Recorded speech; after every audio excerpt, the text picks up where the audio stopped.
Nah, kali ini di penghujung Februari kita mau mengakhirinya dengan webinar 2 hari dengan topik tentang ekspresi spiritualitas generasi Z.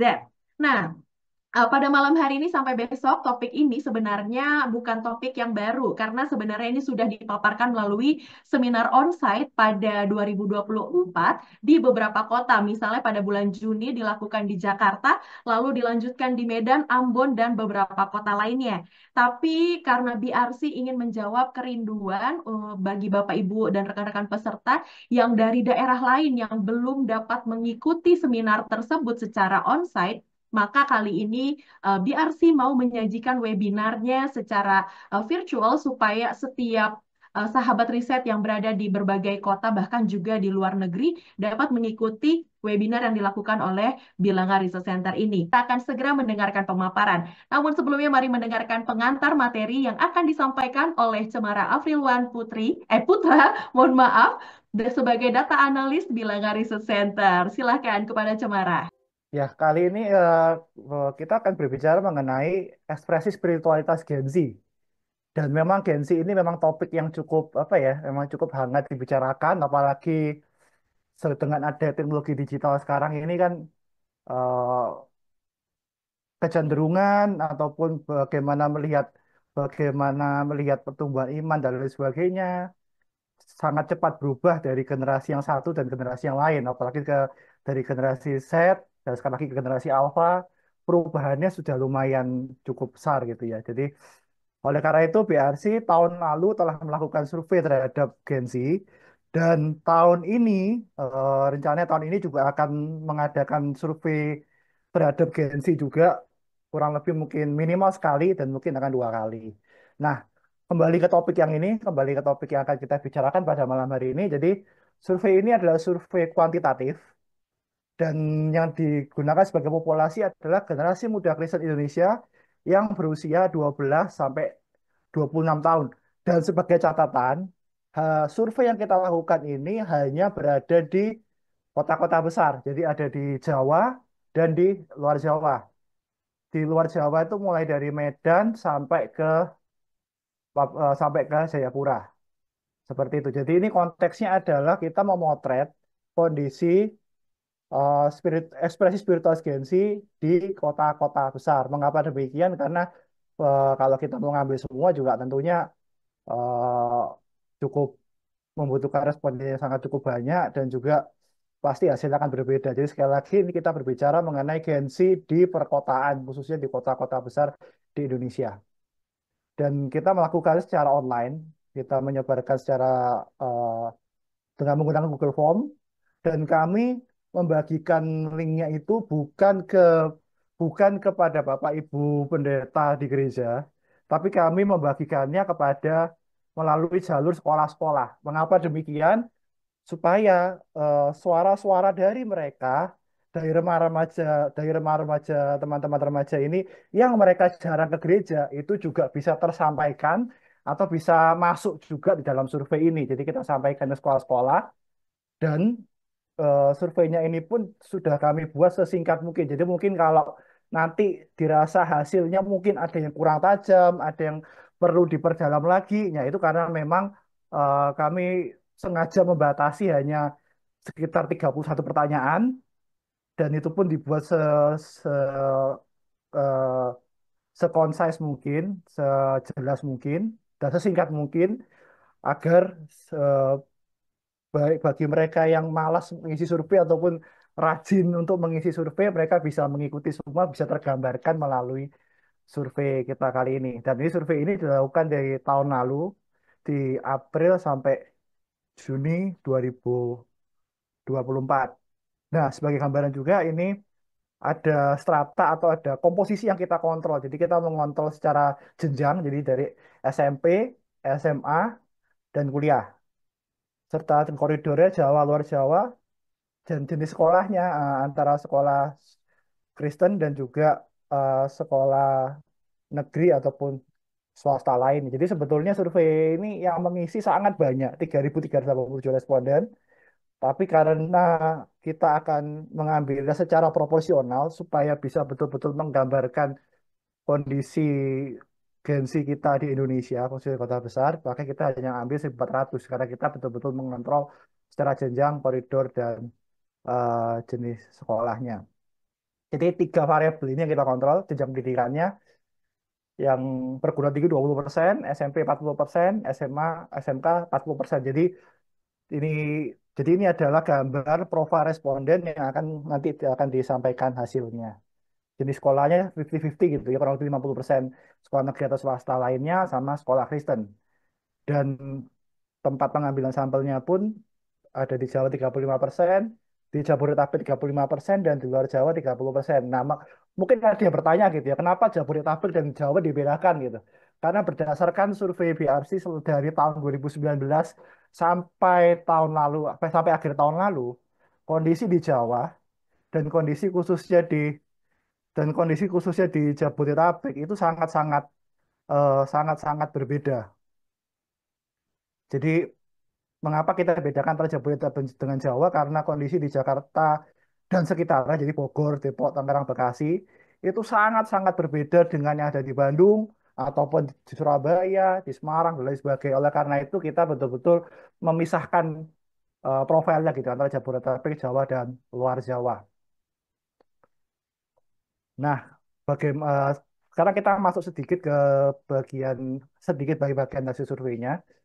Jadi secara hasil survei, di mana sih teman-teman para Gen Z ini, teman-temannya ada di mana sih? Teman-teman akrabnya, sohibnya, sahabatnya ada di mana? Secara hasil 64,4% itu teman-teman yang mereka ada di sekolah atau kampus. Ya, ini tentu saja bukan hasil yang mengejutkan gitu ya, apalagi kalau kita tahu gitu ya, dari SMP, SMA khususnya kan dari pagi sampai siang udah pasti kan kumpulnya kan di sekolah gitu ya, belajar dari pagi sampai siang atau bahkan mungkin sampai sore. Mara, sepertinya sedang freeze atau gangguan jaringan. Baik, mungkin boleh dibantu dulu, dia remove dulu spotlight-nya ya. Cemara sudah kembali? Sepertinya belum ya. Baik, Ibu Bapak rekan-rekan, supaya kita dapat memanfaatkan waktu nih ya. Sebentar ya. Kalau gitu langsung saja kita berikan waktu kepada kedua narasumber kita ya.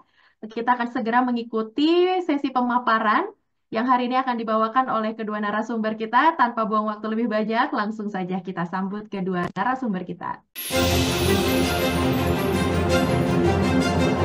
Mari kita sambut pembicara kita, Handi Irawandi MBA MCom, Ketua Bilangan Research Center, Ketua Umum MPK atau Majelis Pendidikan Kristen di Indonesia, dan sebagai CEO Frontier.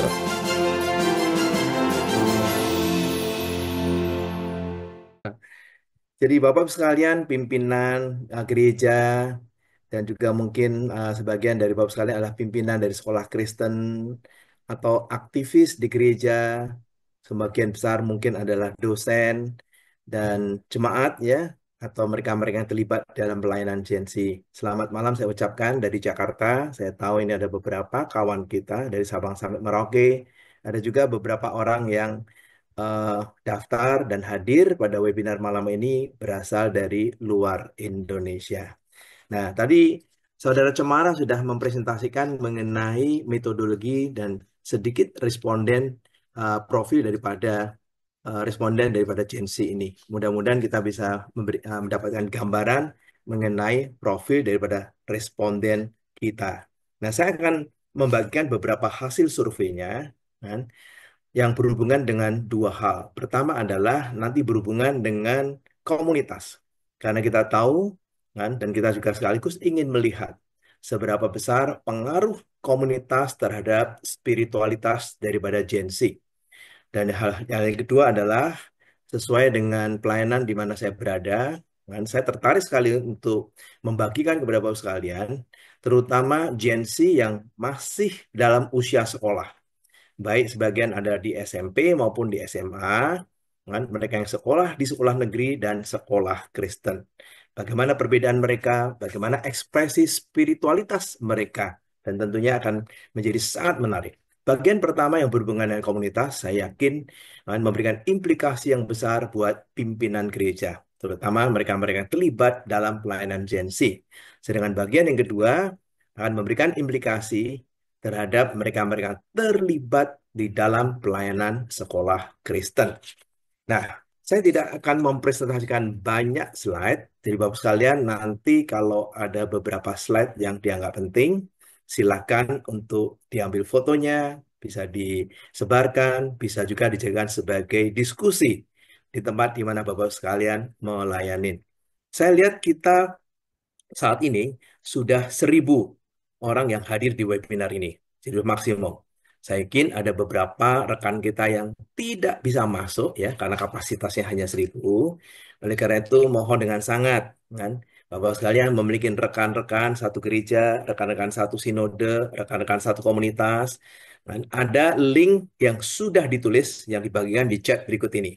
Silakan copy link daripada YouTube ini dan kemudian masukkan ke grup WhatsApp, di mana rekan-rekan yang sebagian mungkin mendaftar pada malam hari ini, tapi mereka tidak bisa masuk karena kapasitasnya hanya 1.000. Saya lihat dari tadi sudah bergerak ya, terus-menerus sekitar 1K 1.000 ya. Kadang-kadang ada yang mental 1-2 orang, tapi kemudian cepat menjadi 1.000 kembali ya. Mohon dengan sangat tolong bagikan link YouTube yang sudah ditulis di chat yang ada di bawah. Mari kita lihat slide kita yang pertama, Bu sekalian. Di dalam survei ini ada satu pertanyaan penting yang berhubungan dengan ekspresi spiritualitas daripada Gen Z. Ya. Kita tahu Gen Z adalah merupakan kohort ya yang terbesar saat ini. Di Indonesia diperkirakan tidak kurang dari 75 juta orang yang ada dalam kelompok Gen Z. Karena mereka yang lahir tahun 1996 sampai tahun 2010 ya. Dibandingkan dengan kohort yang lain atau generasi yang lain, Gen Z sekarang merupakan salah satu kohort yang penting, kohort yang terbesar, dan akan menjadi kohort calon-calon pemimpin yang besar. Mereka akan sangat mempengaruhi pertumbuhan gereja. Mereka akan mempengaruhi banyak hal-hal yang berhubungan dengan komunitas di mana mereka berada di dalamnya, ya, atau termasuk dalam dunia bisnis juga. Mereka sedang berkarir, mungkin jabatan mereka belum tinggi, karena usia maksimum dari Gen Z ini kan mungkin sekitar 28-29, tapi dalam beberapa tahun mendatang, 5-10 tahun mendatang, ada banyak di antara mereka yang akan menjadi pemimpin perusahaan.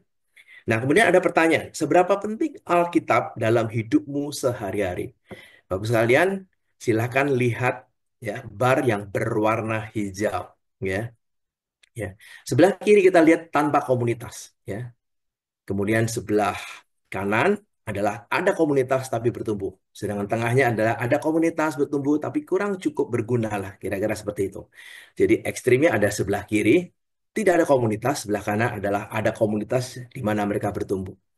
Nah, kalau warna itu menunjukkan yang purple adalah tidak atau kurang penting, kemudian yang kuning cukup penting, yang hijau itu sangat penting ya. Jadi kalau dilihat dari pertanyaannya, seberapa penting Alkitab dalam hidupmu sehari-hari, mari kita fokuskan yang berwarna hijau, yaitu yang menyatakan bahwa Alkitab itu sangat penting bagi kehidupan mereka sehari-hari. Ternyata hasil survei dari Bilangan Research Center menunjukkan yang tidak memiliki komunitas, ternyata yang mengatakan Alkitab itu penting untuk kehidupan sehari-hari hanya 38,2%. Sebelah kiri yang berwarna hijau. Dan perhatikan yang sebelah kanan yang berwarna hijau. Ternyata persentasenya meningkat 2 kali lipat, 68,7%. Jadi buat teman-teman Gen Z yang mereka mengatakan bahwa mereka memiliki komunitas, bahwa mereka menyatakan bahwa komunitasnya berguna, komunitasnya di mana mereka di dalamnya kan membuat mereka bisa bertumbuh, ternyata memang ekspresi spiritualitasnya sangat berbeda. Dari 38,2%, yang satu 68,7%. Silahkan bisa diambil fotonya. Dan walaupun nanti setelah selesai BRC akan membagikan materi Gen Z ini supaya boleh menjadi berkat bagi banyak gereja di Indonesia. Tapi kalau untuk keperluan diskusi malam hari ini atau besok misalnya, Bapak sekalian ada meeting di gereja, ada meeting pelayanan, Bapak sekalian bisa ambil foto dan kemudian silahkan untuk didiskusikan. Kemudian di slide berikutnya, Bapak sekalian, ada pertanyaan. Dalam 6 bulan terakhir, berapa kali rata-rata kamu mengikuti ibadah hari Minggu? Jadi pertanyaannya masih seputar religiositas. Jadi kehadiran mereka jadi ekspresi spiritualitas yang diwakili oleh dimensi religiositas dan terutama dalam perspektif ini adalah ibadah hari Minggu. Kan? Kita lihat sebelah kiri yang tanpa komunitas, kan? Kemudian kita fokuskan balok yang paling kanan yaitu yang berwarna biru, yang rutin atau 4 kali atau lebih dalam 1 bulan. Itu mereka-mereka yang rajin beribadah di gereja, yang hadir di gereja. Kalau Gen Z yang mengatakan bahwa mereka tidak memiliki komunitas, ternyata 44,3% saja yang rajin, yang rutin. Jadi balok berwarna kiri yang sebelah biru yang tanpa komunitas. Sedangkan kalau yang sebelah kanan, kita ambil balok birunya, yaitu adalah yang memberikan jawaban bahwa mereka mengikuti ibadah hari Minggu secara rutin, kan, atau 4 kali lebih atau lebih dalam 1 bulan, ternyata persentasenya 76,6%. Sekali lagi, hampir 2 kali lipat lagi. Dan dari pertanyaan kedua ini, kita bisa diyakinkan betapa pentingnya buat Gen Z. Dan kalau kita ingin supaya mereka memiliki spiritualitas yang semakin baik, semakin bertumbuh, ternyata komunitas merupakan variabel yang sangat penting sekali. Nah, kemudian kita perkuat dengan pertanyaan yang ketiga. Pertanyaan ketiga memiliki beberapa atribut. Pertanyaannya seperti demikian, Bapak sekalian. Gereja seperti apa yang kamu sukai? Ya, pilih satu hal yang paling kamu sukai atau kamu cari. Dan kemudian kita lihat dari beberapa atribut yang disediakan yang merupakan pilihan jawaban terhadap pertanyaan ini, ya. Ada komunitas yang hangat dan peduli, khotbah yang relevan dan mudah dimengerti, suasana pujian dan penyembahan yang sesuai dengan telinga generasi muda, kejelasan pertumbuhan iman yang akan didapatkan dari gereja ini, suasana ibadah yang tidak yang apa adanya, tidak dibuat-buat atau otentik. Terus melibatkan aku di dalam pelayanan atau tanggung jawab yang bermakna. Kepemimpinan yang apa adanya, tidak dibuat-buat, ya, atau otentik. Kemudian hasil survei ini memberikan gambaran apa jawaban Gen Z terhadap pertanyaan ini, gereja seperti apa yang Anda sukai. Kan? Bapak sekalian silahkan perhatikan nomor 1, 2, dan 3. Kan? Ada komunitas yang hangat dan peduli, sudah pasti. Yang sebelah kiri, ya, kolom pertama adalah tanpa komunitas. Yang kemudian berwarna hijau adalah ada komunitas yang di mana mereka bisa bertumbuh atau sangat berguna. Kan? Sudah pasti kita bisa bisa mendapatkan gambarannya. Mereka yang mendapatkan komunitas di mana mereka bisa bertumbuh sudah pasti memberikan jawaban yang sangat tinggi untuk pernyataan ini. Ada komunitas yang hangat dan peduli. Itu merupakan salah satu alasan yang kuat di mana mereka menyukai, ya, dari gereja di mana mereka beribadah. Tapi yang menarik adalah nomor 2 dan 3, Bapak sekalian. Khotbah yang relevan dan mudah dimengerti yang kedua, dan kemudian suasana pujian dan penyembahan yang sesuai dengan telinga generasi muda. Perhatikan, kalau yang tanpa komunitas, ya, jadi kalau Gen Z yang tidak memiliki komunitas di mana mereka bisa bertumbuh, ternyata persentasenya cukup besar. 22% misalnya untuk khotbahnya. Dengan suasana pujian 17%. Perhatikan yang warna hijau, Bapak sekalian. Kalau Gen Z itu berada di komunitas di mana mereka bisa bertumbuh, ternyata jawabannya 9,5%. Dan kemudian suasana pujian dan penyembahan, jawabannya 12,8%. Artinya adalah, kalau tanpa komunitas, ternyata khotbah itu menjadi penting, khotbah yang relevan, khotbah yang bisa dimengerti, suasana pujian. Sedangkan kalau Gen Z atau responden yang di mana mereka memiliki komunitas, ternyata persentasenya relatif lebih kecil. Mereka lebih memilih, karena mereka tahu bahwa ini ada komunitas yang hangat dan peduli. Kemudian juga Bapak sekalian melihat yang warna hijau, yang Bapak sekalian bisa lihat, perhatikan yang nomor 6. Melibatkan aku dalam pelayanan misalnya, itu 14,2. Atau kejelasan pertumbuhan iman yang aku dapatkan di gereja ini 17,9, yang nomor 4. Ini lebih besar. Nah, dari sini kita bisa menduga, kan, mereka yang tanpa komunitas seringkali lebih sering memperhatikan khotbah yang relevan, lebih sering mereka lebih sensitif terhadap suasana pujian. Tapi kalau sudah ada komunitas buat mereka, khotbah yang relevan sudah pasti penting, tapi itu bukan satu-satu mereka yang sukai. Dan dari pertanyaan kita sudah bisa menduga, mereka-mereka yang tidak memiliki komunitas sangat mudah pindah ke gereja lain. Mereka akan terus mencari hamba Tuhan atau pendeta yang memberikan khotbah yang bagus, yang relevan.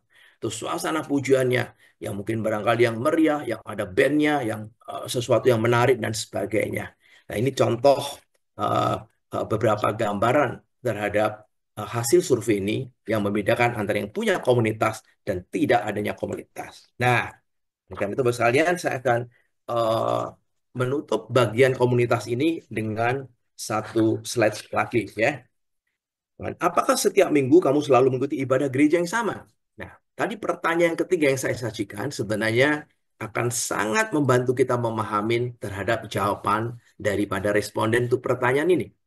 Kalau yang tanpa komunitas ya, kita perhatikan balok yang besar yang warna biru.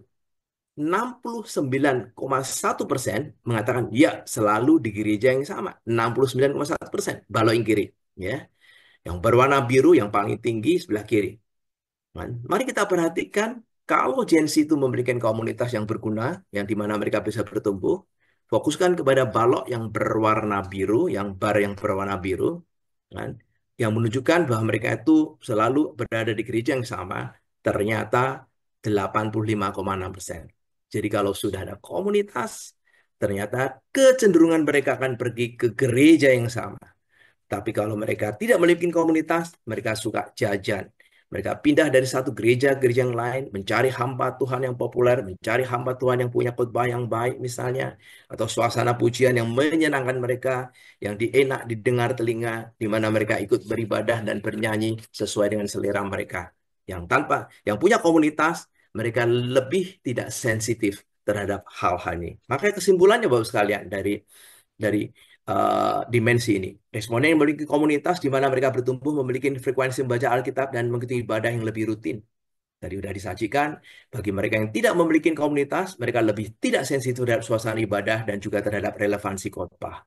Responden Gen Z yang memiliki komunitas, mereka cenderung lebih loyal untuk beribadah di gereja yang sama, 85,6%, dibandingkan dengan yang tidak memiliki komunitas, hanya sekitar 69,1%. Jadi gereja-gereja yang memiliki Gen Z seperti ini, ya, di mana hanya 69% yang loyal, berarti 30%-nya punya potensi untuk pindah ke gereja lain. Tidak mengherankan banyak gereja-gereja yang kemudian kehilangan Gen Z-nya karena mereka pindah di tempat lain. Kenapa? Kenapa gereja itu telah mengajarkan mereka untuk sensitif terhadap khotbah, sensitif terhadap suasana pujian, dan karena tidak ada komunitas yang membuat mereka merasa hangat dan diperhatikan oleh pimpinan gereja tadi. Nah, sekarang, kan, sebagai contoh, ini saya akan memberikan beberapa slide implikasi ya. Tidak semuanya detail kita akan bicarakan. Pada dasarnya kita tahu ya, bahwa loyalitas terhadap gereja itu dipengaruhi tiga hal yang besar. Nomor satu adalah perilaku loyalitas dasar, karena secara genetik Tuhan ciptakan. Ada orang yang sifatnya loyal, ada orang yang sifatnya tidak loyal secara genetik ya. Nah, demikian juga dengan generasi yang berbeda, ada generasi yang relatif lebih loyal dan ada generasi yang relatif tidak loyal. Nah, generasi X misalnya atau baby boomer cenderung loyal. Mereka loyal terhadap produk tertentu, mereka loyal terhadap perilaku tertentu. Sedangkan generasi Gen Z ini sudah pasti. Karena mereka hidup dengan teknologi, mereka hidup dengan di era digital, mereka terbiasa tidak loyal dengan apapun, maka tidak mengherankan Gen Z secara umum relatif pasti tidak lebih loyal dibandingkan Gen X atau baby boomer misalnya. Nah, makanya perilaku loyalitas dasar. Tapi ada dua hal yang sangat mempengaruhi, yaitu interaksi dan komunikasi, sangat penting sekali. Maka gereja-gereja yang mampu memberikan komunikasi, mendorong mereka untuk saat teduh, memberikan pengumuman yang baik, menyediakan mereka untuk two-way communication, mendengarkan apa keluhan mereka. Dan gereja-gereja yang memiliki cell group, memiliki live group, memiliki komunitas, apapun komunitas mereka, biasanya loyalitas terhadap gereja pasti lebih baik. Nah, kita akan fokuskan bagaimana membangun komunitas. Nah, Bapak sekalian, kalau kita bicara komunitas secara umum, secara general di dunia ini, ada beberapa tahapan membangun komunitas. Dan itu akan menentukan kekuatan daripada komunitas. Ada beberapa gereja kan, membangun komunitas atas dasar friendship. Jadi biasanya setelah ibadah, ayo diajak makan-makan bersama, minum teh bersama, minum kopi bersama. pergi bersama misalnya, ada friendship, ada pertemanan, ada persahabatan. Itu merupakan tahap pertama. Tapi itu bukan komunitas yang kuat. Komunitas yang lebih kuat kalau mereka punya interest. Maka ada gereja yang kemudian membagi sesuai dengan hobinya. Ada hobi sebagai social media, ada hobi dalam hal kreatif, ada hobi dalam olahraga, ada hobi apapun, kemudian dibagi-bagi sesuai interest mereka. Itu sudah pasti menjadi komunitas yang lebih kuat. Tapi komunitas itu akan lebih hebat lagi, bondingnya, terutama kalau ada purpose-nya. Ya. Sudah pasti purpose yang berhubungan spiritualitas adalah purpose yang sangat baik pasti. Dan komunitas yang tertinggi biasanya komunitas yang sudah menjadi identity. Mereka merasakan satu kesatuan. Jadi mereka melihat bukan sebagai individu. Mereka juga melihat bahwa komunitas satu identity itu penting buat mereka. Dan di sanalah mereka bisa melihat biasanya yang sampai mencapai purpose identity ini. Bondingnya kuat, experience-nya kuat, mereka ada share value-nya, dan apalagi ada share of life-nya. Kenapa ada share of life-nya? Karena mereka mungkin berjam-jam bertemu dengan mereka, ngobrol dengan mereka, kemudian mereka menjadi satu komunitas. Jadi ada satu dua anggota yang tersakitin, mereka merasa menjadi bagian. Ada satu dua anggota yang merasa sukacita, mereka juga merasakan sukacita bersama. Kalau komunitasnya sudah mencapai identity. Nah, gereja-gereja yang berhasil, biasanya gereja-gereja yang memiliki bonding sebelah kanan. Kadang-kadang ditanya, saya punya komunitas, kenapa tidak berhasil? Mungkin komunitasnya hanya sekedar friendship, hanya sekedar makan-makan, minum-minum bersama, ngobrol bersama, dan sebagainya. Tidak mencapai bonding yang lebih kuat. Kan? Karena tidak ada purpose dan tidak ada identity dari komunitas tersebut. Maka terakhir, sebagai implikasi daripada komunitas ini, Bapak sekalian, bagaimana gereja bisa membangun komunitas. Ya. Di slide selanjutnya, Bapak sekalian bisa lihat. Kita mulai dengan database jemaat. Kan? Ada banyak gereja-gereja yang sudah 100 tahun, 50 tahun, 10 tahun berdiri, tidak punya database jemaat. Tidak mengherankan kalau ditanya berapa jumlah jemaatnya, seringkali ternyata meleset dan sangat tidak akurat. Kan? Karena mereka tidak pernah mendata, mereka tidak punya database jemaatnya, jadi mereka tidak tahu berapa anggotanya, berapa yang aktif, berapa yang hadir, dan sebagainya. Masih lebih banyak gereja yang seperti ini dibandingkan gereja yang rapi. Ya. Gereja-gereja yang baik, mereka punya aplikasi, punya app, sehingga bisa mendeteksi kan, mana-mana yang aktif, mana-mana yang datang, dan sebagainya. Jadi mereka tahu persis secara kuantitas terhadap perilaku daripada jemaat mereka termasuk Gen Z. Nah, kalau kita punya database jemaat, sungguh bersyukur, kemudian kita bisa melakukan segmentasi atau grouping, ya. Segmentasi tentu bisa dasari umur, segmentasi dasari wilayah, segmentasi banyak hal yang bisa kita introduce, ya. Ada beberapa gereja melakukan segmentasi yang paling dasar menggunakan umur. Ada juga menggunakan geografis, dibagi rayon-rayon tertentu, ya cukup baik lah. Nah, ada juga yang berdasarkan hobi, ada yang berdasarkan interest. Kan? Lebih hebat lagi adalah gereja yang membangun segmentasi berdasarkan tingkat spiritualitasnya, supaya tahu seberapa jauh dia bisa dibina dan sebagainya. Dan setelah itu, misalnya contohnya ada gereja yang sudah cukup sophisticated, membagi berdasarkan tingkat spiritualitasnya, kemudian mereka bisa mengatur saluran interaksi seperti apa, mereka punya WA group, mereka punya cell group, mereka punya berkumpul bersama, membicarakan bersama, dan banyak hal yang mereka bisa lakukan, dan akhirnya mereka bisa membuat program bonding yang bagus, terutama dalam bentuk yang sistematik, yaitu program-program bonding, baik cell group atau life group. Nah, bersyukurlah gereja-gereja yang sudah memiliki tahapan-tahapan seperti ini. Survei BRC menunjukkan, Bapak sekalian, kalau Gen Z itu memiliki komunitas, di mana mereka merasa komunitas itu berguna, komunitas itu membuat mereka bisa bertumbuh, ternyata kan, spiritualitas mereka lebih baik, dan juga mereka cenderung loyal terhadap gereja di mana beribadah. Mari kita lihat di bagian kedua, Bapak sekalian. Kan? Saya akan sharingan beberapa slide. Kita sudah membagi mereka-mereka yang ada di sekolah negeri dan mereka-mereka yang sudah di sekolah Kristen, ya. Ini hasil survei yang tentu saja membuat kita kecewa, ya. Tapi biarlah hasil survei ini menjadikan semacam cambuk buat kita. Apa yang telah kita lakukan untuk sekolah Kristen. Maka sebagai ketua MPK, Majelis Pendidikan Kristen, ya, kita sungguh-sungguh ingin melayani supaya sekolah Kristen bisa mengalami transformasi. Bukan hanya transformasi kualitas mereka, bukan karena gurunya baik, bukan karena kurikulumnya yang semakin baik, bukan karena manajemen yang baik, tapi juga menghadirkan Christian worldview.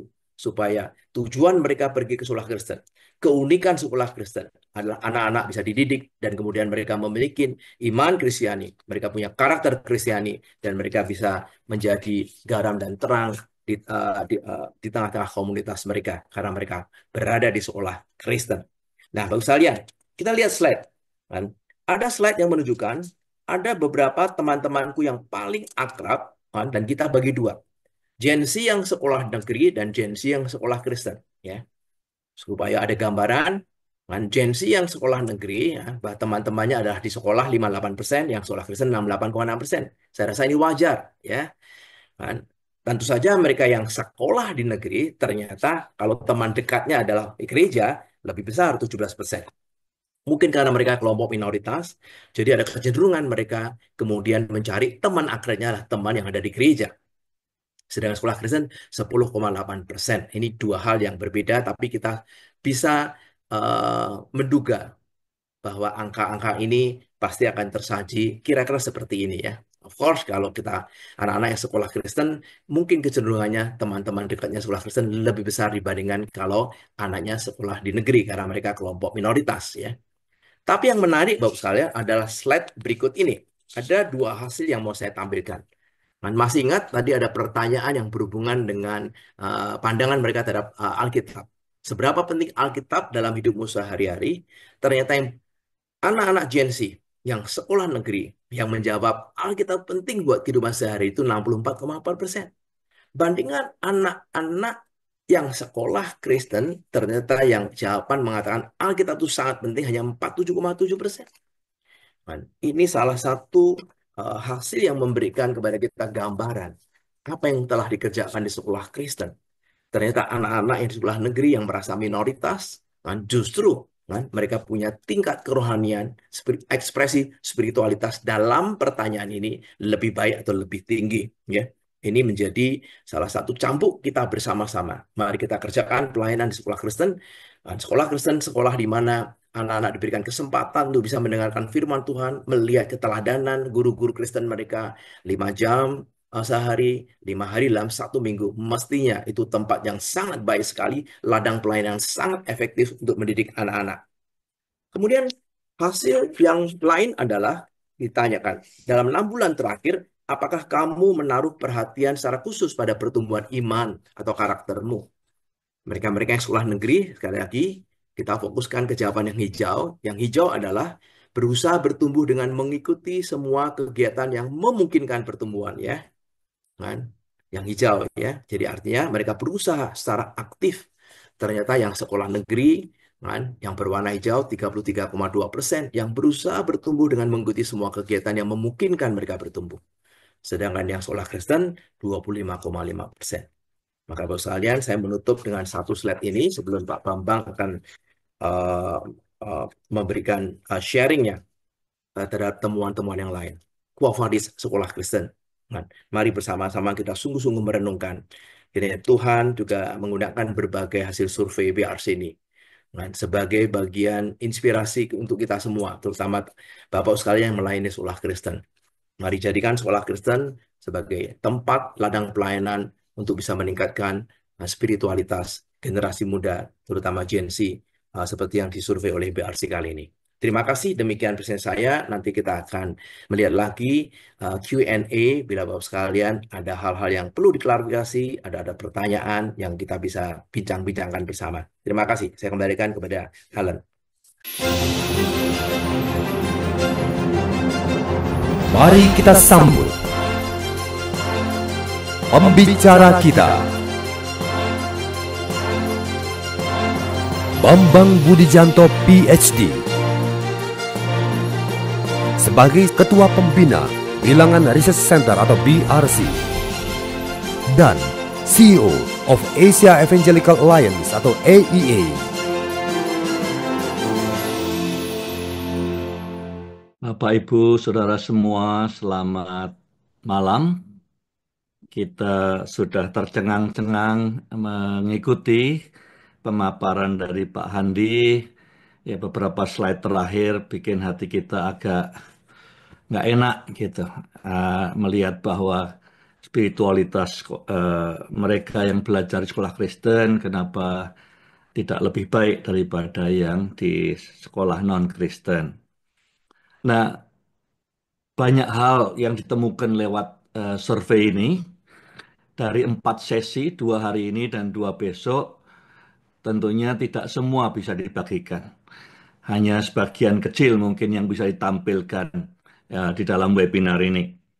Tapi kalau mau dilihat temuan yang paling penting dari survei ini, ada 2 hal ya, yang kita sebut sebagai faktor pembeda yang bedakan remaja, anak muda yang rohaninya bertumbuh dengan yang tidak bertumbuh, yang rohaninya baik dengan yang kurang baik. Itu ada 2. Tadi yang satu Pak Handi sudah sebutkan, yaitu apakah dia menjadi bagian dari komunitas, apakah ada sense of belonging, ya, menjadi bagian dari komunitas. Bedanya bisa 30 poin antara yang rohaninya bagus dengan yang kurang bagus, yang bertumbuh dengan yang kurang bertumbuh. Faktor kedua, pembeda kedua, saya akan sampaikan sebentar, yaitu berkaitan dengan apakah mereka punya mentor atau tidak punya mentor. Pembeda kedua, ini akan bisa terkait 20-30 poin juga antara mereka yang punya mentor dengan yang tidak punya mentor. Beberapa slide berikut saya akan coba bagikan kepada Bapak Ibu sekalian.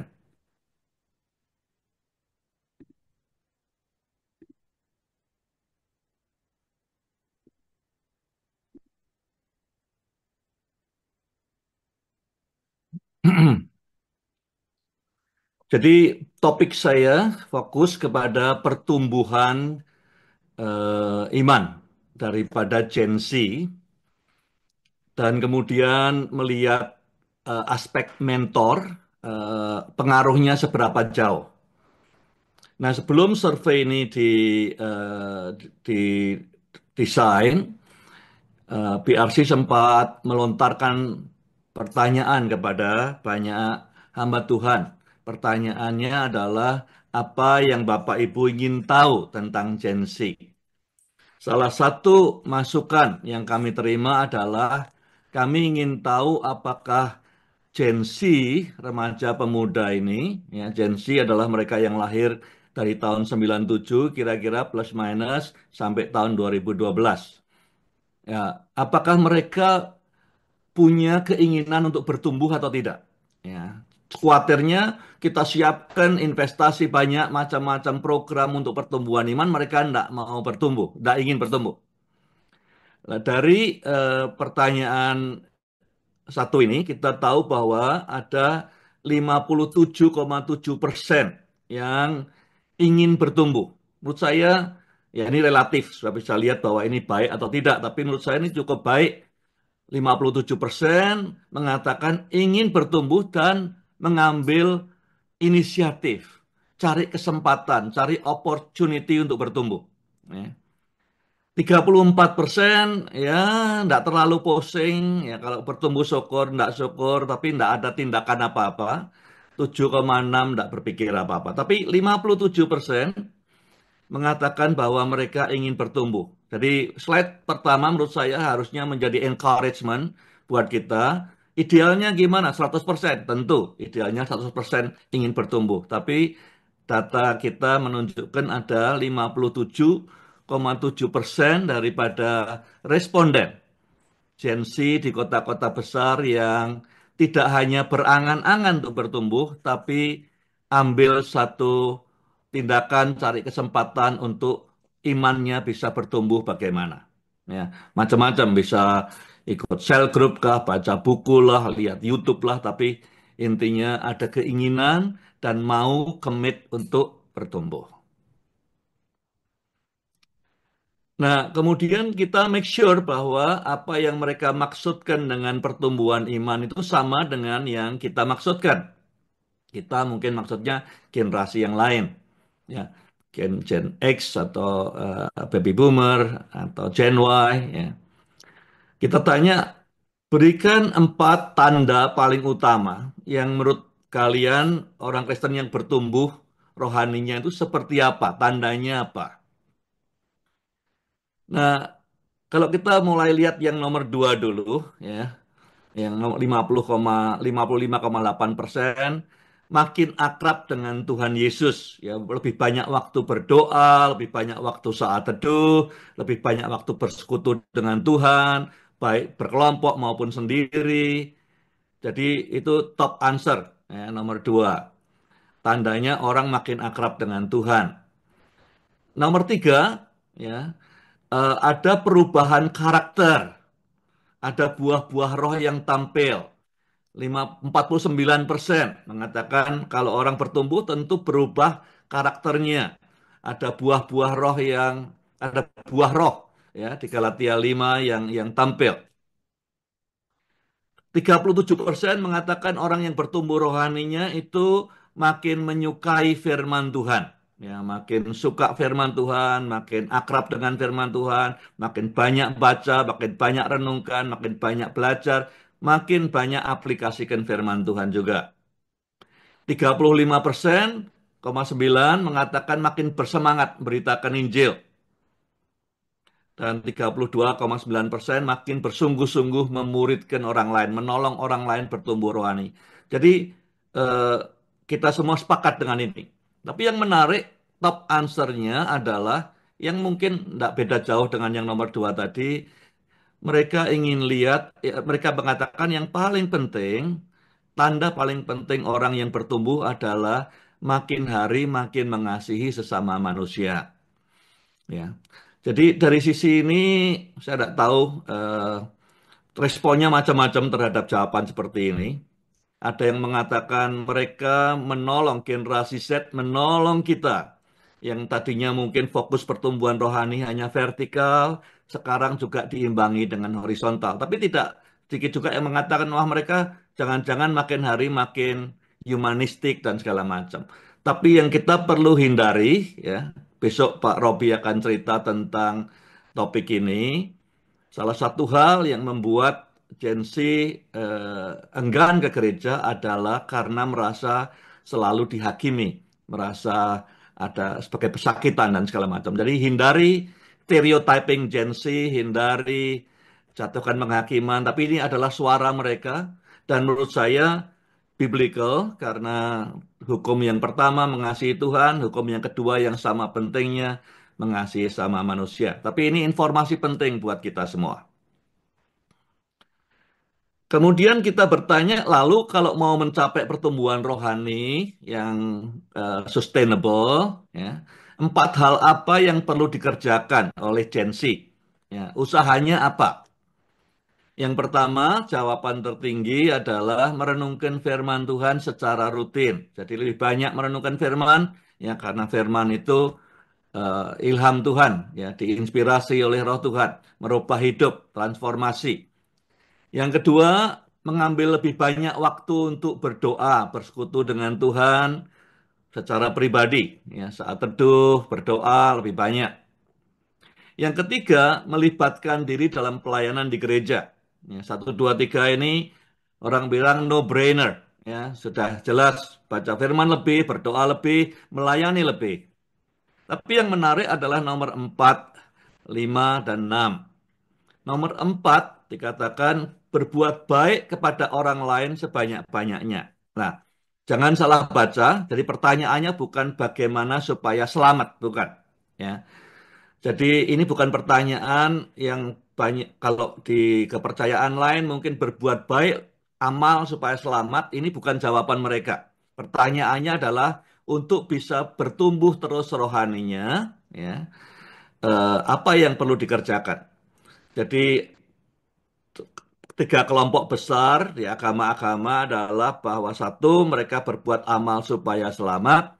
Yang kedua, mereka berbuat baik sebagai ucapan terima kasih karena sudah menerima keselamatan. Yang ketiga ini yang berbeda dari dua tadi adalah mereka terima keselamatan sebagai anugerah. Tapi untuk bertumbuh butuh upaya. Upayanya apa? Berbuat baik pada semua orang. Yang nomor 5, upayanya apa lagi? Mempedulikan, menolong orang yang membutuhkan, orang miskin. Jawaban nomor 6 baru kemudian ikut cell group, ya kelompok pendalaman Alkitab. Nah kalau kita lihat cross tab berdasarkan jenjang mereka, umur mereka. Yang SMP ini berbatasan atau bersinggungan dengan generasi alfa, ya, yang lahir 2012 sampai hari ini 2024, 2025, ya. Nah, kemudian yang SMA ya Gen Z, yang perguruan tinggi dan selebihnya bersinggungan dengan Gen Y, ya. Nah, kalau dilihat dari nomor satu, nomor dua, nomor tiga, rata, tidak ada perbedaan within margin of error. Ya, perbedaannya di dalam margin of error. Jadi soal renungkan firman, soal doa, soal pelayanan, dalam tiga generasi tidak ada bedanya. Ya, kecil sekali bedanya. Tapi kalau kita perhatikan yang nomor empat, ya, untuk bertumbuh kita perlu berbuat baik kepada orang. Untuk bertumbuh, nomor lima, kita perlu mempedulikan orang-orang miskin. Kita lihat ada tren yang menarik. Ya. Yang berbatasan dengan Gen Y, yang nomor 4, 27,9%. Sedangkan yang SMP, yang berbatasan dengan Gen Alpha, itu 40%. Yang nomor 5 juga ada perbedaan 12% antara yang berbatasan dengan Gen Y, yang sudah perguruan tinggi dan selebihnya 24%, yang SMP adalah 36%. Nah, kayak ada gradasi yang konsisten di dua pertanyaan, bahkan kemudian kita bisa lihat yang ke nomor 6 juga, ya. Di mana yang Gen Y dekat dengan Gen Y lebih menekankan sel group untuk pertumbuhannya. Nah, kalau ini betul trennya, ya, maka kita lihat semakin mudah di jawaban nomor 4 dan 5 ini dianggapnya makin penting. Ya, tidak hanya berbuat baik untuk berterima kasih, tapi berbuat baik itu merupakan berbuat baik, kindness, nolong orang miskin itu bagian daripada upaya untuk menumbuhkan iman. Ya, kayak bagian daripada discipleship atau pemuritan. Nah, sekarang saya pindah ke faktor mentor. Peranan mentor itu sejauh mana dalam kerohanian atau ekspresi kerohanian Gen Z? Pertanyaannya adalah dalam 6 bulan terakhir, ya tadi soal pertumbuhan rohani. Apakah kamu menaruh perhatian secara khusus untuk pertumbuhan iman dan karaktermu? Ada upaya, ada komitmen. Kita lihat yang betul-betul apa namanya mau mau bertumbuh dan sungguh-sungguh mau bayar harganya untuk bertumbuh, yang punya mentor itu 21%, yang betul-betul commit mau bayar harga untuk bertumbuh rohaninya. Yang tidak punya mentor hanya 11,7%. Jadi faktor pembedanya kelihatan sekali bahwa untuk pertumbuhan rohani, kalau seorang remaja pemuda punya mentor, kansnya untuk dia betul-betul mengejar pertumbuhan, mau bayar harganya, mau capek, ya, 2 kali lipat dibanding yang tidak punya mentor. Apalagi tadi pertanyaan yang sama, seberapa penting sih Alkitab dalam kehidupanmu sehari-hari? Ya, berdasarkan eh, apakah responden punya mentor atau tidak. Nah, kita lihat yang mengatakan Alkitab sangat penting dalam kehidupan sehari-hari, yang tidak punya mentor 57%, sedangkan yang punya mentor 77%. Jadi konsisten, sekali lagi ada 20 poin difference, ya, perbedaannya 20 poin antara yang punya mentor dengan yang tidak punya mentor. Seberapa penting Alkitab dalam menuntun kehidupan kita sehari-hari. Pertanyaan berikutnya lebih ke praktikal. Dalam 6 bulan terakhir, rata-rata berapa kali dalam seminggu kamu membaca, merenungkan firman Tuhan secara pribadi di luar ya cell group, persekutuan, ibadah hari Minggu, di luar itu semua. Ya. Nah, kita lihat sekali lagi pembeda mentor cukup jelas, ya. Untuk mereka yang punya mentor dulu, yang punya mentor yang mengatakan baca renungkan firman setiap hari ada 23,6%. Sedangkan yang tidak punya mentor hanya 11,7%. Jadi 2 kali lipat lebih pembedanya antara renungkan firman, baca firman, yang punya mentor dengan yang tidak punya mentor. Nah, kalau kita lihat, ini menarik sekali, kita tanya berapa kali selama 6 bulan terakhir, dalam sebulan kita ikut ibadah hari Minggu. Yang mengatakan rutin tiap minggu datang atau 4 kali atau lebih, itu ada 64,3%. Nah, kita pernah mengadakan penelitian kaum muda juga di tahun 2018, jadi 6 tahun yang lalu. Dan hasilnya yang mengatakan rutin ke gereja tiap minggu ya itu 64 juga 64,8% kalau tidak salah. Hampir sama jumlahnya yang mengatakan rutin. Tapi yang satu ini yang survei kita kali ini kita tambahi baik secara online maupun secara onsite, secara fisik. Ya. Sedangkan tahun 2018 tidak ada yang online, semuanya fisik. Jadi artinya kemungkinan besar kalau data ini benar, ada eh, penurunan kehadiran Gen Z di onsite. Ya. Karena jumlahnya sama, tapi yang sekarang ini online dan onsite, sedangkan yang 2018, 6 tahun yang lalu, itu semuanya onsite. Nah, belum lagi kalau misalnya ada gereja yang bertumbuh, berarti ada juga yang kemudian tidak hanya pindah ke online, tapi tidak ke gereja lagi setelah COVID.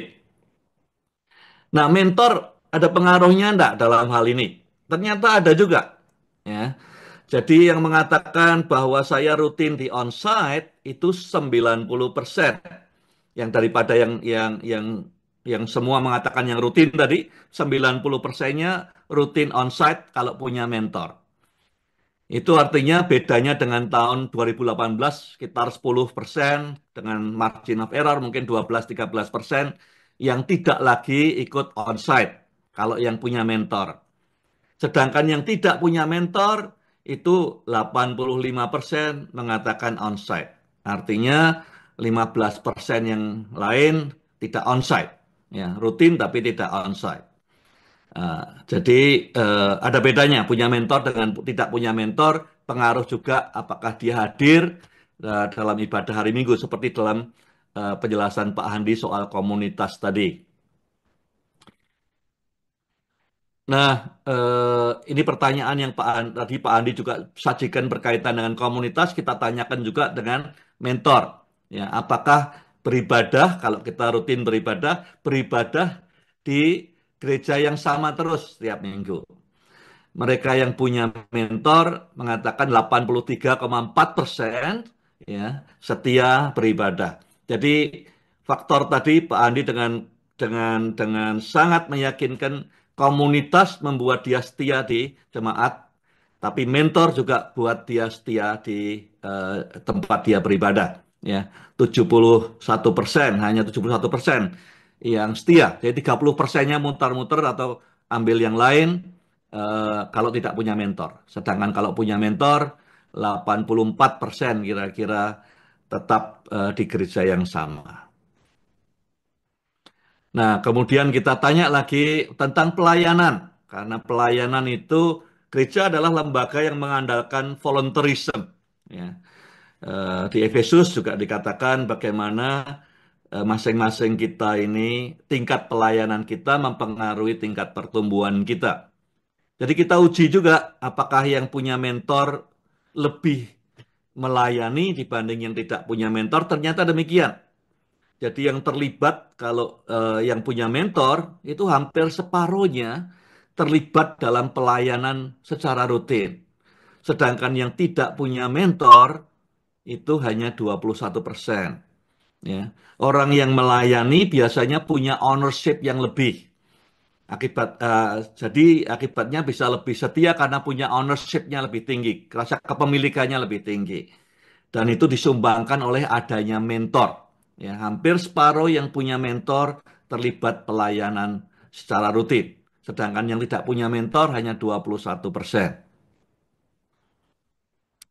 Tadi awal-awal Cemara share ini data penting. Saya ingin tambahkan sedikit soal ini. dari apa yang Pak Handi sudah sampaikan tadi, kita lihat 64% ya komunitas dari Gen Z ada di sekolah tadi Samara sudah jelaskan ya wajar karena mereka bertemu tiap hari 5 jam sehari ya.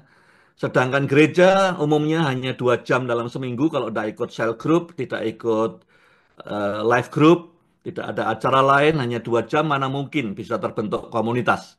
Akibatnya hanya 14% dari responden yang mengatakan punya komunitas di gereja. Jadi artinya apa? 85% responden Gen Z mengatakan tidak punya komunitas di dalam gereja. Ya.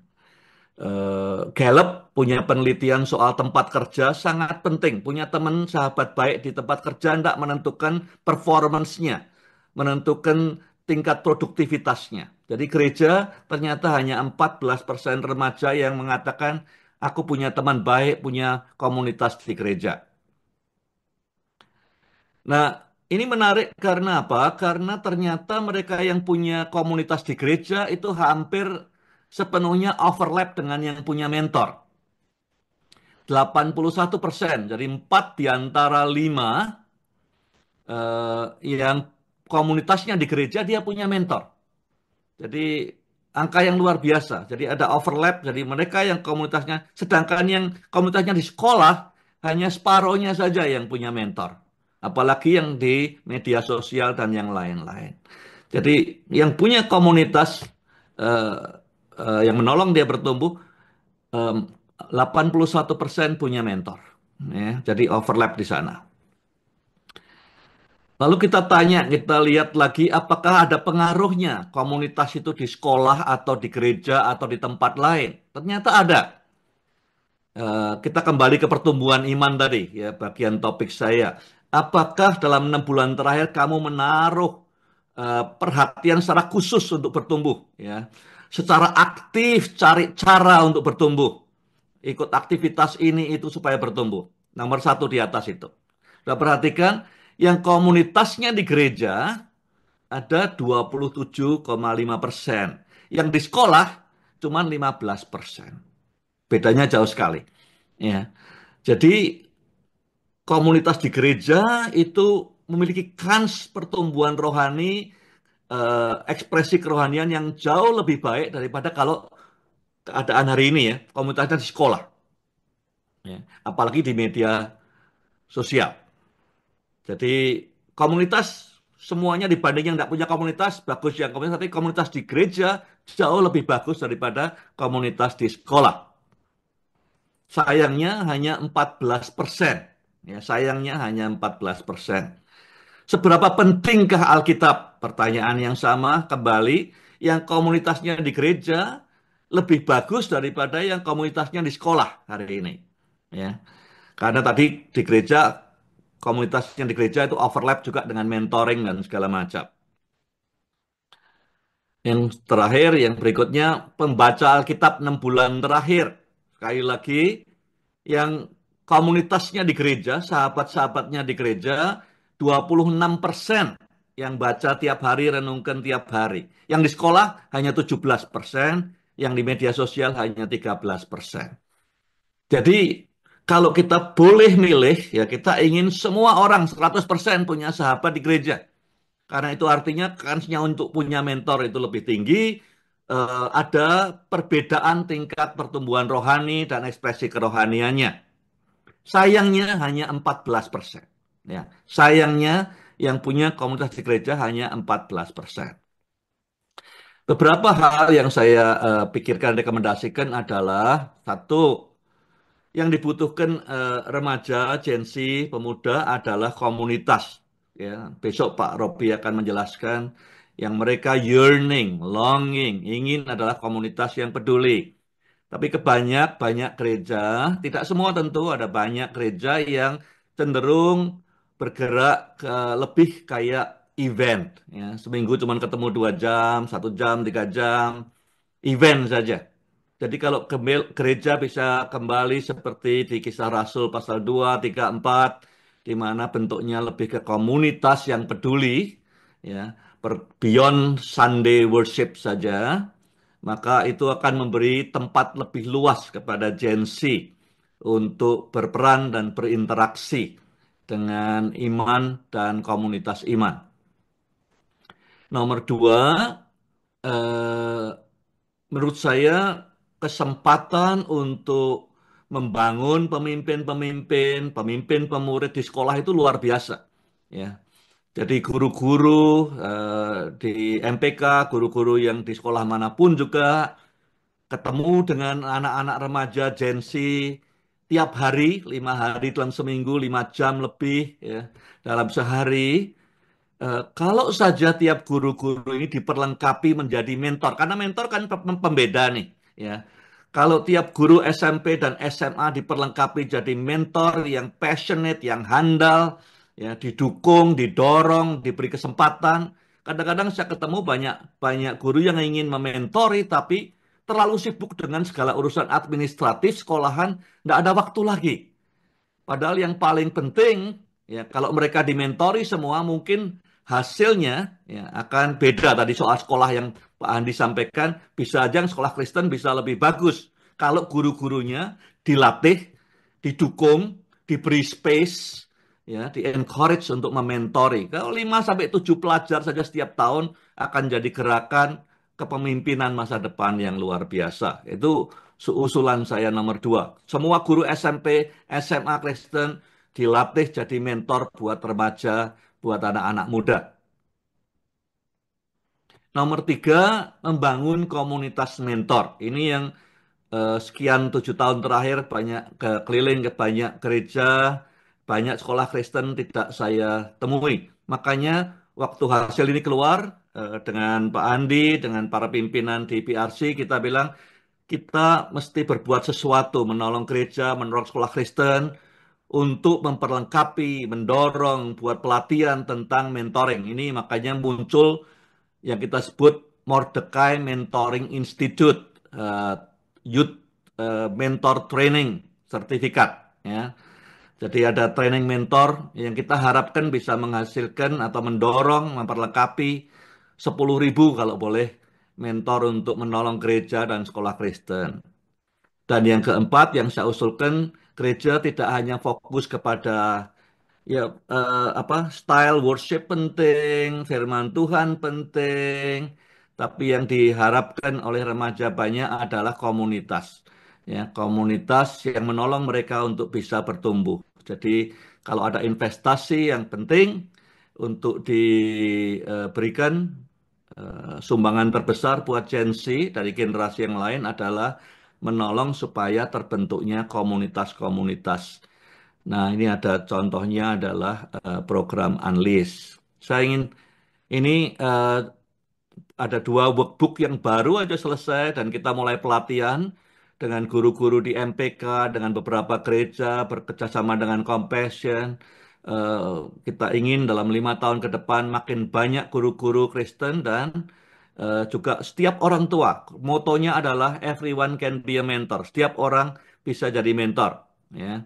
Jadi saya ingin tampilkan di sini supaya kita tidak cuman tahu data tapi harus berbuat sesuatu untuk merubah data itu 6-7 tahun dari sekarang. Apa yang hasil temuan ini akan muncul beberapa buku setelah ini, ya. Salah satunya mungkin akan terbit kira-kira pertengahan bulan Maret nanti tentang Gen Z dan gereja. Jadi kalau Bapak Ibu ingin dapat ulasan yang lebih lengkap dalam bentuk buku, ya, barangkali bisa ini ada 2 barcode. Yang satu kalau ingin tahu lebih banyak tentang Mordecai Mentoring Institute, training jadi mentor remaja pemuda, semua orang bisa, orang tua semua bisa, guru semua diharapkan. Dan yang kedua adalah kalau mau diberitahu nanti kalau bukunya udah terbit, tolong saya dikasih WA, bisa kasih barcode yang di sebelah kanan. Sekian, terima kasih. Saya kembalikan kepada moderator. Ini sudah ada pertanyaan dan bagi Ibu Bapak yang sudah mengirimkan pertanyaan namun tidak dibahas, mohon maaf karena keterbatasan waktu, juga kami harus memilih pertanyaan-pertanyaan yang paling relevan dengan materi kita pada malam hari ini. Oke, karena pertanyaannya nih ternyata yang lebih banyak yang nyangkut untuk Pak Bambang, Jadi katanya di chat sama Cemara harus Pak Bambang duluan yang ngebahas. Nah, Pak Bambang, pertanyaan pertama. Bagaimana sebagai generasi X bisa membangun komunitas Gen Z? Karena pada dasarnya kan kita seumuran ya dengan orang tua mereka. Silakan, Pak Bambang. Oke, terima kasih, Valen. Yang pertama tentu eh, kalau kita ingin membangun komunitas, kita harus bangun ekosistemnya dulu. Ya. Jadi tidak bisa menurut saya cuman, oh gereja saya ada 100 kita bagi 10 kelompok. Ya, ayo bikin komunitas. Saya rasa tidak bisa begitu. Ya, saya rasa perlu bangun ekosistemnya dulu. Nah, ekosistem dibangun lewat apa? Tentu lewat kultur gerejanya bagaimana. Gereja yang mendengarkan, gereja yang antar generasi. Nah, kalau kita hari Minggu ke gereja, itu saya sebut sebagai multi generational, ya. Beda dengan antar generasi. Yang multi generational beda generasi, ada yang 60, 70, 30, tapi tidak ada interaksi, tidak ada saling engagement, tidak ada saling mendengarkan. Itu multi generational. Sedangkan yang kami usulkan adalah intergenerational. Jadi suatu budaya di mana berbagai generasi dalam kepemimpinan gereja ada macam-macam generasi yang saling mendengarkan, saling melengkapi. Kalau kultur itu ada, itu akan bangun satu ekosistem yang baik untuk munculnya komunitas-komunitas. Budaya saling mendengarkan satu generasi ke generasi yang lain. Nah, mulainya gimana? Saya usulkan mulai bangun ekosistem dengan apa namanya, membangun atau menyiapkan sebanyak mungkin mentor di gereja. Ya. Besok Pak Robi akan bicara, tapi untuk menyelesaikan menurut saya banyak gereja mengalami penurunan jumlah Gen Z di dalam ibadah-ibadahnya. Jawabannya tidak terletak hanya kepada Departemen Pemuda, tidak hanya kepada Youth Pastor. Karena beberapa penyebabnya adalah sebagian besar dari gereja itu sendiri, entah kulturnya, entah apanya. Jadi semua harus terlibat. Makanya dalam training MMA kita sebut semua orang. Tadi pagi juga ada yang bertanya seorang pendeta, saya udah umur segini bisa enggak jadi mentor remaja, bisa enggak ikut training MMA? Saya bilang semua bisa. Asal justru itu kita harus, itu pemberian terbaik untuk Gen Z. Kalau kita mau mendengarkan mereka, mau menolong mereka, meneladani mereka, dan berjalan bersama mereka. Ya. Jadi mulai kalau saya ditanya bagaimana mulainya, mulai dengan siapkan. Kemarin kita dengan MPK, kalau sekolah Kristen kita minta tiap sekolah minimal 8 orang kita latih supaya tidak sendirian, tidak cuma satu atau dua. Ada komunitas mentor dulu, ya, yang bisa menjadi kayak komunitas par excellence sebelum ada komunitas remajanya. Kemudian tiap mentor kemudian bisa mengajak atau mendorong remaja-remaja untuk bangun komunitas dengan didampingi oleh mereka. Jadi itu mungkin usulan saya. Langkah konkretnya yang pertama ya mulai bangun intergenerational apa namanya, antar generasi, kepemimpinan antar generasi. Kemudian yang kedua, siapkan sebanyak mungkin orang dewasa di gereja umurnya berapapun juga untuk jadi mentor remaja. Ikut dilatih, disiapkan. Kadang-kadang banyak juga orang-orang dewasa yang tidak berani mementori karena takut gitu. Takut nggak bisa nyambung. Jadi yang muda takut ngomong sama yang tua takut ngomong sama yang muda. Nah, kita perlu tengahi, BRC perlu menengahi, MMI perlu menengahi itu. Supaya nggak perlu takut, ya. Kita duduk sama-sama. Itu respon Baik. saya. Ya, baik. Terima kasih Pak Bambang tadi ya kepemimpinan intergenerasi dan bagaimana supaya orang-orang dewasa sebagai mentor bisa disiapkan di gereja. Nah, yuk, Bapak Ibu, berikutnya adalah pertanyaan untuk Pak Handi. Nah, Pak Handi ini masih terkait tentang orang tua nih, Pak Handi. Hmm. Bicara tentang komunitas, tadi Pak Handi katakan komunitas itu penting. Tapi yang kedua menyatakan sekolah Kristen itu justru tidak mendukung rohani. Nah, apakah artinya sekolah Kristen gagal membangun komunitas? Dan yang masih nyambung dengan hal itu, Pak, apakah karena orang tua siswa ini juga menempatkan sekolah sebagai penanggung jawab utama dalam pertumbuhan rohani mereka? Silahkan, Pak. Ya, memang sudah pasti eh, spiritualitas daripada anak-anak Gen Z yang terutama sekolah di SMP dan SMA atau mungkin yang kuliah gitu ya. Sudah pasti dipengaruhi banyak hal dan di sini keluarga dan peran sekolah menjadi hal yang sangat penting. Karena disitulah mereka eh you know, setiap hari mungkin barangkali 5-6 jam di sekolah, tapi pada saat bersamaan juga mungkin 5-6 jam juga ada di rumah. Jadi dua environment ini sudah pasti akan sangat mempengaruhi tingkat spiritualitas mereka. Kita pernah, atau BRC pernah melakukan survei yang berhubungan dengan orang tua misalnya. Hasil surveinya, pada saat kita tanyakan, menurut anak-anak, apakah orang tua Anda merupakan orang tua yang bisa menjadi keteladanan dalam spiritualitas? Hasilnya memang menunjukkan kira-kira sepertiga saja yang anak-anak mengatakan, ya, anak saya, orang tua saya memiliki keteladanan kerohanian yang sangat baik dan mereka membimbing saya. Hasilnya kira-kira sepertiga yang dianggap sangat baik. Tentu bukan berarti sisanya tidak baik. Sisanya sepertiga mungkin biasa saja dan yang kurang baik sepertiga. Terutama ayah yang dianggap lebih banyak tidak baiknya. Jadi kalau ada orang tua yang punya kerohanian yang baik, tiga sosok, itu dua itu ibu, satunya itu ayah. Jadi problem tidak ada yang teladan yang baik, lebih banyak di ayah memang. Itu adalah perspektif untuk keluarga. Kemudian kalau bagaimana dengan sekolah? Ya, sekolah Kristen ada MPK membuat kategori menjadi 5, yaitu kelompok A, B, C, D, E. Dan kelompok A itu kira-kira 10% sekolah Kristen. Dan kelompok D dan E itu kelompok sekolah Kristen yang struggling, yang kemudian terpuruk, itu kira-kira sekitar 40% di seluruh Indonesia. Dari 7.000 unit sekolah yang ada di seluruh Indonesia. Dari total 500 yayasan. Dan memang kita lihat kalau, kalau kita mendalami lebih lanjut, memang banyak kerohanian anak-anak sekolah Kristen yang kurang itu lebih banyak mereka yang sekolah di sekolah D dan E. Penyebabnya apa? Sudah pasti karena guru. Kan? Guru tidak memberikan keterangan yang baik, guru tidak mengajar dengan baik, dan kemudian kalau ditanya lebih lanjut, apa sebabnya guru seperti ini? Kan? Oleh karena sekolah-sekolah Kristen yang struggling ini tidak memberikan gaji yang layak. Kan? Sekolah-sekolah yang struggling terpuruk ini biasanya membayar gaji guru di bawah UMR. Jadi kita bisa tahu bahwa mereka sangat tidak selektif juga dalam hal pemilihan gurunya.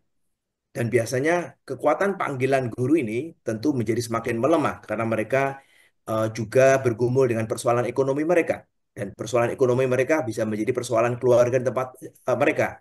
Jadi kalau ditanya, ya, kan pengaruh sekolah sudah pasti yang paling besar adalah pengaruh guru-gurunya dan juga pengaruh di dalam hal ini adalah rekan-rekan teman-teman sekolahnya. Jadi tempat-tempat ini di mana karakter mereka juga kurang baik satu sama lain sehingga tidak adanya satu persekutuan yang baik di antara mereka. Demikian juga dengan guru agama. Kadang-kadang itu menjadi persoalan kita, menjadi tantangan buat kita bersama, kan? Kalau ditanya, begitu Alan, sudah pasti guru. Oke. Tentu faktor lain seperti kurikulumnya yang memang kurang baik dan kurang terintegrasi dengan firman Tuhan dan sebagainya juga memberikan pengaruh yang besar. Terima kasih. Baik, jadi nggak selalu karena orang tua lepas tanggung jawab aja, tapi juga ada pengaruh lainnya, termasuk juga guru ataupun lingkungan pergaulan. Nah, kembali ke Pak Bambang. Pak Bambang, terkait kelompok sel bagi pemuda dan remaja usia 15-25, sebenarnya apakah cukup ideal kalau misalnya dipimpin oleh teman-teman yang memiliki umur yang sama dengan anggotanya? Mungkin seperti peer group gitu ya, peer support gitu ya, Pak. Hmm.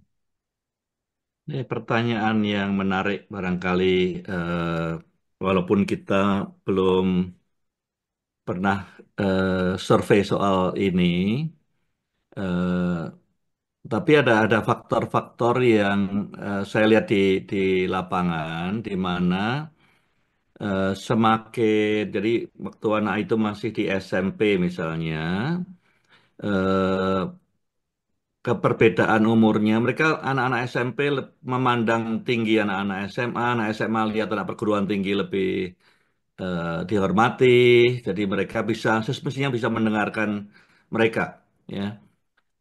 Tapi juga saya lihat ada kasus-kasus di beberapa eh, konteks gereja di mana usia yang beda jauh pun bisa, ya kalau memang bisa hatinya ada di situ, diperlengkapi untuk mendengarkan mereka dan segala macam. Ya, jadi kalau pertanyaannya apakah usia yang setara itu ideal. Yang saya mungkin mau sampaikan begini. Jadi pada saat anak-anak kita itu di usia 0 sampai 6 tahun, orang yang paling penting adalah parents tentunya. Ya. Yang mereka butuhkan dari parents adalah unconditional love.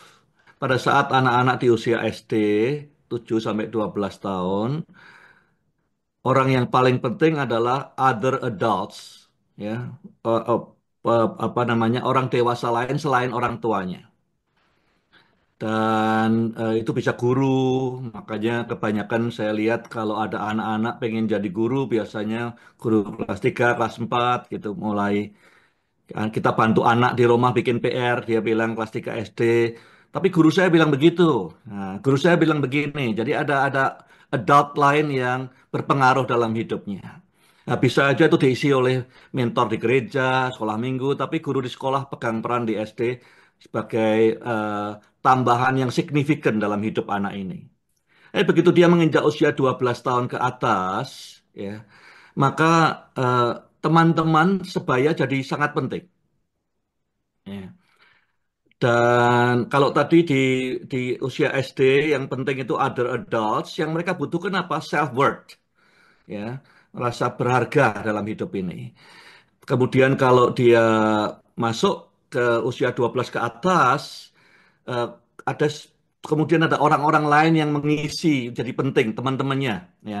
Tapi kalau misalnya dasarnya waktu dia kecil dibangun kuat oleh orang tuanya, komunitasnya ada dalam keluarga ini, maka dia akan sehat waktu dia remaja tentunya, tidak terbawa oleh peer pressure segala macam, justru dia bisa mempengaruhi. Jadi eh, di dunia remaja yang kita bicarakan ini ada dua hal yang penting. Satu adalah camaraderie, jadi teman jadi penting. Dalam penelitian yang tahun 2022 ada 7 lembaga di Inggris meneliti bahwa dari sekian banyak orang yang ikut Tuhan Yesus, ya, jadi ikut Tuhan Yesus di usia-usia sebelum 18 tahun, mengatakan 77% dipengaruhi oleh teman-teman mereka. 77%. Namun pengaruhnya bisa banyak, bisa kecil. Ada yang langsung menuntun mereka ke gereja, ada yang hanya menginspirasi. Tapi kalau dibagi dua, kemudian dia bilang, khusus untuk keluarga yang unchurched, anak-anak remaja dari keluarga yang tidak di gereja, pengaruh teman jadi 85%. Jadi kalau ditanya peranan dari teman-teman sebaya penting, tentu penting. Tapi bukan berarti peranan dari kakak-kakaknya tidak penting. Ya. Jadi harus kalau saya mungkin memfasilitasi komunitas di SMA atau di apa saya cari satu orang dulu, kemudian saya minta dia cari teman-temannya, saya dampingi dia. Bukan saya yang nyari mengumpulkan orangnya, ya. Tapi dia yang mesti mimpin, dia yang cari teman-temannya, dia yang bangun komunitasnya, saya dampingi dia. Jadi faktor peer sangat penting untuk anak-anak remaja dan pemuda. Itu yang kita sebut sebagai camaraderie. Dan camaraderie itu munculnya dari mana? Dari rasa belonging. Itu yang tadi Pak Andi ceritakan tentang komunitas eh, apa sense of belonging itu yang membuat mereka kemudian bisa bertumbuh, bisa merasakan rasa aman, ada confidence, citra diri yang positif dan segala macam. Itu kata lain daripada komunitas tadi. Begitu, Oke, Ellen. baik. Jadi sebenarnya bisa jadi sangat penting atau memberikan pengaruh yang baik, tapi lagi-lagi tadi penekanannya Pak Bambang, sejak kecilnya juga sudah harus dibangun dulu. Kalau enggak ya di tengah-tengah bertemu dengan orang yang salah juga bisa jadi hancur gitu ya misalnya. Baik, kembali ke Pak Handi Irawan. Pak Handi, karena tadi bicara tentang mentoring, nah sekarang mau tanya ke Pak Handi, bagaimana sih Pak implementasi atau pendekatan komunitas implementasi pendekatan komunitas dan mentoring dalam pembelajaran di sekolah Kristen yang memiliki banyak tanggung jawab administrasi dan kegiatan. Gimana tuh, Pak? Ya, ya, ya, menarik ini. Tapi sebenarnya dua hal yang berbeda ya. Bukan berarti kemudian dirpelnya, koordinatornya, staf kependidikannya sibuk, kemudian mereka melupakan komunitas. Kalau saya boleh menjawab seperti ini. Pertama, dari berbagai survei, kita melihat juga banyak sekolah-sekolah yang gagal membuat komunitas di antara anak-anaknya, siswa-siswa muridnya, itu karena juga peran gereja. Sebenarnya gereja, kita bicara komunitas bukan komunitas sekedar pertemanan gitu ya. Yang dimaksud di sini adalah komunitas di mana mereka bisa bertumbuh secara spiritualitas. Kan? Ada faktor pembeda yang luar biasa besarnya, terutama dalam peran gereja. Sekolah-sekolah yang baik, sekolah yang disebut dengan grade A atau B ya, dibandingkan grade D dan E, memang perbedaannya juga ada di peran gereja. Kan, sekolah-sekolah yang baik biasanya mereka di mana sangat bersyukur dan beruntung karena gerejanya biasanya sangat terlibat banyak. Jadi hamba Tuhan, kepemimpinan gereja, mereka juga terlibat di dalam kepengurusan sekolah dan segala macam. Ya, ini perbedaan pertama. Kemudian yang kedua adalah sekolah-sekolah yang berhasil dalam bentuk komunitas itu memang mereka punya strategi secara intensional. Jadi memang sudah di bagian daripada strategi daripada sekolah itu, bagian daripada values, mereka harus memperhatikan, mereka harus caring sama spiritualitasnya, akhirnya timbul dari berbagai ide, berbagai strategi inovasi membangun komunitas ya. Baik melalui kurikulernya ya, atau mungkin barangkali dari bagian proses pembelajarannya. Jadi sudah ada intensi, strategi baik dalam level kepala sekolah maupun level guru agamanya kan. Jadi ada intensinya kan. Jadi saya melihat tadi kalau ditanya kegagalan tadi adalah faktor gereja dan itu sangat nyata sekali. Sebagai ketua MPK kita sudah sering kali mendapatkan data, informasi, melakukan observasi. Kemudian kedua adalah dalam hal perencanaan strategi. Apakah mereka punya strategi yang secara intensional membangun komunitas? Dan yang ketiga memang di level eksekusi itu seringkali pada tataran kurikulumnya juga sangat penting sudah pasti ya. Memang tidak bisa dipisahkan juga kurikulum dengan resources yang ada ya. Bersyukurlah sekolah-sekolah punya resource yang baik sehingga punya berbagai ekstrakurikuler. Mereka juga memiliki pengajaran yang sifatnya interaktif, pengajaran di mana guru bertindak sebagai fasilitator, di mana mereka memiliki banyak resources sehingga memungkinkan di dalam proses pembelajarannya kemudian membentuk komunitas atau grup-grup di antara siswanya ya. Karena mereka memiliki resources. Jadi bagian daripada kurikulum yang mereka ajarkan. Jadi pada jalan seperti ada level kepemimpinan, tapi di level eksekusi sudah pasti terjadi. Harapan saya melalui hal ini, saya mengajak gereja untuk semakin terlibat. Kemudian kedua, mari setiap sekolah di level pengurus yayasan, di level kepala sekolah, di level dirpanya, secara intensional, komunitas itu dimulai dengan strategi membangun komunitas. Jadi punya perencanaan bagaimana membangun komunitas yang baik. Tadi saya sebutkan ada 4 level bonding, bukan hanya sekedar friendship, bukan sekedar karena interest, tapi harus ada purpose dan juga ada identity-nya, sehingga bonding semakin kuat. Dan terakhir, kan tentunya pada level guru misalnya, dan staf kependidikan, semuanya bisa digabungkan dalam kurikulum, ya. Karena itu menjadi satu konten atau satu konteks di dalam proses pembelajarannya. Begitu, Ellen. Terima kasih. Baik, jadi tadi sudah ada di pemaparan materi Pak Handi juga tentang tahapan membangun komunitas, nanti boleh dibantu oleh admin BRC untuk materinya. Berlanjut lagi ke Pak Bambang, masih tentang mentoring nih Pak. Bicara tentang risiko dalam mentoring, apakah sudah diperhatikan terkait risiko ketergantungan terhadap mentor? Apakah seharusnya firman Tuhan lebih penting daripada mentor meskipun mentornya karismatik dan lain-lain? Gimana Pak? Gimana tentang ketergantungan terhadap mentor ini? Ya, saya hanya anjurkan saja ikut, eh, jadi kalau MMI. bisa ikut training MMI, jadi jelas prosesnya supaya tidak, kalau jawabannya singkat bisa disalah mengerti. Tapi eh, dalam topik pertama di dalam apa namanya, di dalam MMI, di sesi pembukaannya adalah mentoring as discipleship. Jadi mentoring yang kita sebut sehari-hari adalah menolong orang lain ya, ya untuk bisa menjadi dirinya yang lebih baik gitu, versi terbaik dari dirinya. Jadi mungkin saya tidak perlu lebarkan di sini, cuman saya dorong saja barangkali kalau sudah misalnya sibuk, tidak bisa ikut training, ya bisa juga beli bukunya, kerjakan sendiri. Tapi ini workbooknya ada dua ini, eh, penuh banyak reflektifnya. Jadi bukan cuma pengetahuan, tapi kita merefleksikan diri kita sendiri juga, pengalaman kita dalam proses mengerjakan workbook itu. Jadi mungkin lebih baik untuk ikut trainingnya atau beli bukunya, mungkin akan terjawab lebih lebih mantap daripada saya jawab di sini. Tapi saya setuju kita tidak boleh bergantung kecuali kepada Hmm. Tuhan. Baik, kalau gitu nanti ada pertanyaan terakhir ya buat Pak Bambang. Saya kembali dulu ke Pak Handi. Pak Handi, ini pertanyaannya yang cukup teknis nih Pak. Sejauh mana supaya kita bisa meyakini bahwa online survei ini jawabannya diberikan oleh responden yang jawabannya bukan normatif? Sejauh mana kita bisa yakin bahwa jawaban dari responden ini nggak normatif gitu Pak? Oke, mungkin saya kurang bisa menangkap pengertian normatif, tapi saya mengembalikan seperti ini. Survei yang baik biasanya memenuhi dua aspek yang besar ya. Satu adalah ini agak teknis sedikit adalah reliabilitasnya dan kemudian validitasnya ya.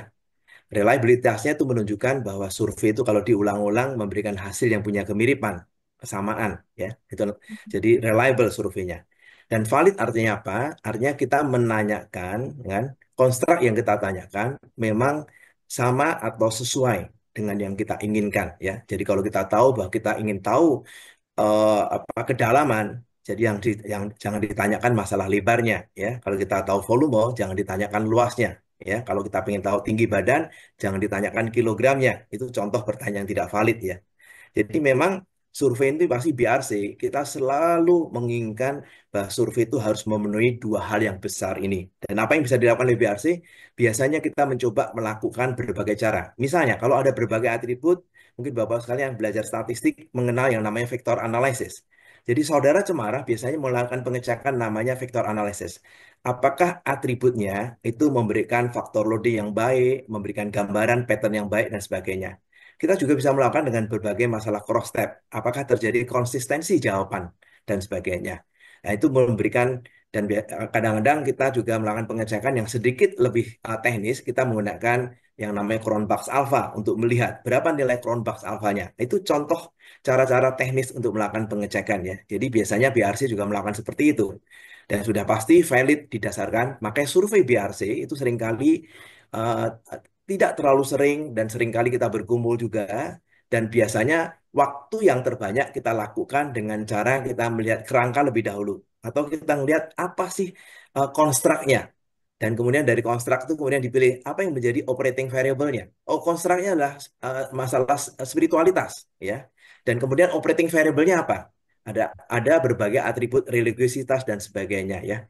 Jadi validitas pasti tergantung daripada bagaimana kita membuat konstruk yang baik, kemudian kita menentukan operating variable yang baik, baru kita tentukan pertanyaannya. Dan sebenarnya terakhir juga penting adalah masalah skalanya.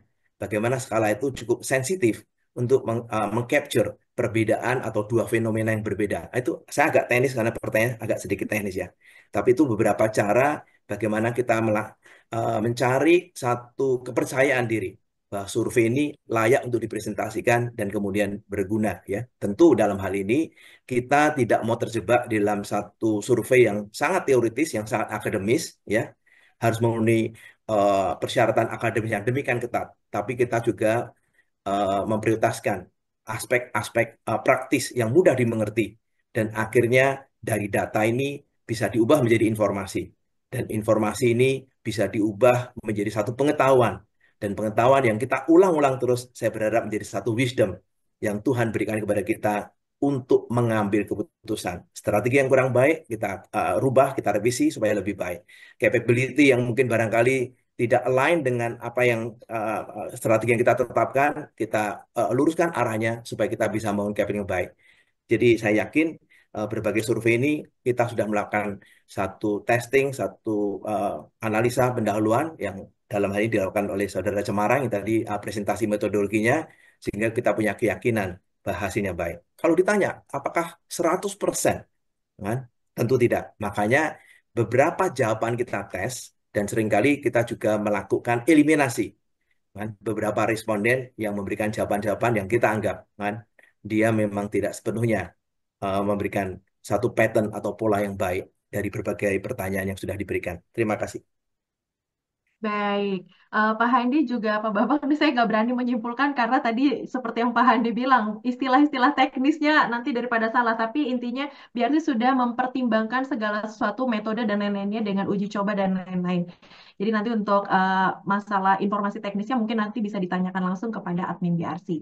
Baik, ini pertanyaan terakhir buat Pak Bambang, kemudian pertanyaan terakhir buat Pak Handi. Untuk Pak Bambang, Pak bicara tentang mengelompokkan, apakah ini nanti ada di jawabannya seperti di MMI, nanti boleh di skip aja ya Pak kalau misalnya perlu ikut MMI. Nih, terkait mengelompokkan pemuda remaja yang cenderung punya karakter atau latar belakang beda-beda sehingga tidak cocok berada di dalam satu kelompok grup komsel atau mentoring, jadi harusnya seperti apa pengelompokannya? Apakah mentor bisa memilih murid atau murid memilih mentor atau bagaimana? Silakan Pak. Ya, ini pertanyaan yang paling saya suka. Jadi kita di saya ada bagian pelayanan yang berkaitan dengan Yayasan Leadership as Discipleship ini punya program kepemimpinan buat remaja yang namanya Unleash, di mana tiap remaja umur 11 sampai 19 tahun ya eh, bentuk kelompok 5 sampai 7 orang kemudian dengan satu mentor. Hari ini mungkin lebih dari 1.000 remaja ikut bagian. Jadi prosesnya adalah kalau yang terbeban pertama ini seorang mentor, dia akan tentu cari satu orang yang dia mau mentori, satu orang yang memang dia merasa ingin bertumbuh. Nah, satu orang ini kemudian lah yang kemudian didorong untuk mencari teman-teman yang dia rasa dia ingin tolong sama-sama bertumbuh. Di dalam proses pengelompokan seperti ini, biasanya yang sukses itu yang dibangun atas existing friendship. Jadi pertemanan yang sudah ada, yang sudah wajar, diteruskan dalam kelompok komunitas-komunitas seperti ini, akan kansnya sukses lebih besar daripada, karena saya lihat berapa tahun, 6 tahun terakhir, lihat ada gereja yang, oke saya mau bentuk kelompok, ambil si A, si B, si C, jadiin satu kelompok, buyar. Atau bisa jadi tapi tantangannya lebih banyak. Ya, tapi kalau remaja sendiri, anak SMP, SMA diizinkan untuk bangun kelompok untuk bertumbuh ini berdasarkan existing friendship itu ideal sekali. Jadi bukan mentornya yang milihin satu persatu, tetapi dia mempercayai ketua kelompoknya untuk milih teman-temannya. Ya, sehingga dinamikanya itu sudah jalan duluan daripada harus nyocokin sana sini, tidak kemana-mana akibatnya energinya terbuang banyak. Jadi ini juga akan ada di MMA, tapi ini memang hal yang penting sekali karena saya lihat banyak sekali kekeliruan kita ini ngatur bentuk kelompok dengan cara oh ini cocok dengan ini cocok. Saya lihat dalam 6 tahun terakhir banyak yang kurang berhasil dibanding yang kita izinkan satu orang yang kita percayai bangun dari existing friendship-nya dia. Ya, dari Oke. pertemanan yang sudah ada, kita mentori secara bersama-sama karena kita percaya kepada satu pemimpinnya ini yang dipandang sebagai pemimpin oleh teman-temannya yang lain. Oke.